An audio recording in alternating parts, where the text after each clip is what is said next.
aujourd'hui, on en est à 35 millions d'internautes connectés, 64% de la population.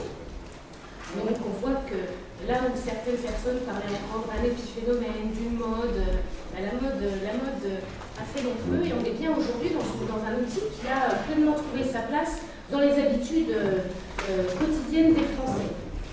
Et puis sur ces 35 millions d'internautes, on en a quand même 63% qui fréquentent les réseaux sociaux. Ces fameux réseaux qui permettent aujourd'hui à tout internaute d'être lui-même contributeur sur le web, de poster des textes, des vidéos, des images.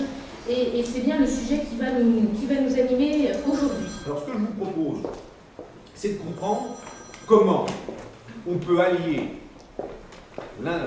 votre intervention en ce qui vous concerne par rapport à votre réputation sur Internet et la liberté d'expression. Alors, vous pouvez dire un certain nombre de choses et vous ne pouvez pas faire un certain nombre de choses. Lorsque l'on parle de la réputation et de l'utilisation d'Internet, il y a une difficulté immédiate qui s'ouvre aux juristes que nous sommes, c'est de savoir dans quelles conditions vous pouvez dire un certain nombre de choses en ce qui vous concerne ou en ce qui se concerne surtout votre concurrent direct. Après avoir vu les difficultés, alors n'ayez pas peur, il ne faut pas avoir peur du net. Je crois que si vous en faites un allié, tout en ayant raison gardée, vous n'aurez aucune difficulté, tout comme le feraient vos concurrents. Il faut que chacun soit mesuré dans ses propos. C'est un outil ultra performant, c'est un outil commercial qui permet, je le dis,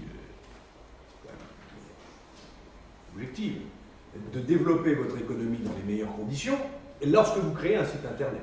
Les trois grandes activités d'Internet, que sont l'information, le commerce et les réseaux sociaux, c'était cette dernière activité qui allait poser le plus grand nombre de problèmes juridiques.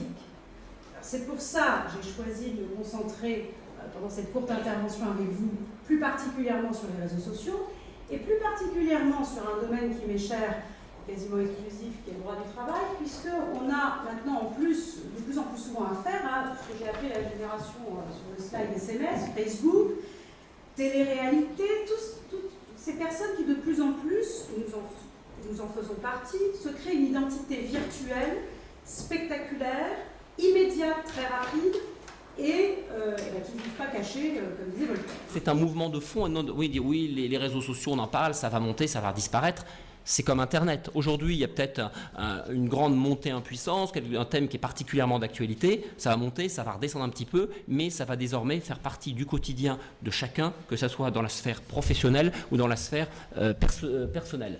Et on peut dire qu'on a tous désormais ce réflexe de Google. Quand on va avoir un rendez-vous client, fournisseur, pour une embauche ou autre, qu'est-ce qu'on fait? On tape son nom, sa société, pour voir ce qu'il est dit dessus, justement, sur l'e-réputation, et on lit les 3-4 sites qui paraissent les plus pertinents. Et donc, effectivement, est-ce que ce qui est dit et ce qui apparaît en première page de Google est la vérité ou est quelque chose sur lequel il peut y avoir une dérive des réputations? C'est un vrai problème.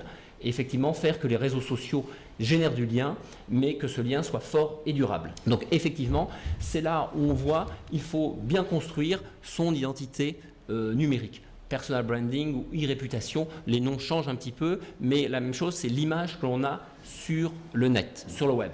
C'est le directeur compte entreprise d'une grande banque, des décideurs régionaux, avec qui j'ai abordé le sujet de l'e-business. Et il m'expliquait dans les critères de validation pour créer un compte entreprise ou pour attribuer un emprunt à une entreprise, ils allaient prendre un certain nombre de renseignements sur Internet en ce qui concerne le gérant et l'entreprise. Et lorsqu'ils arrivent sur un site Internet où les liens ne sont pas cliquables, où l'image du site Internet est négligée, pour eux, c'est égal à un dirigeant d'entreprise qui n'a pas de stratégie réelle de positionnement sur Internet. Et ça donne une image d'un chef d'entreprise qui néglige son produit. On voit bien aujourd'hui, avec ces éléments, la mesure de ce que peut représenter la réputation sur le web pour une entreprise.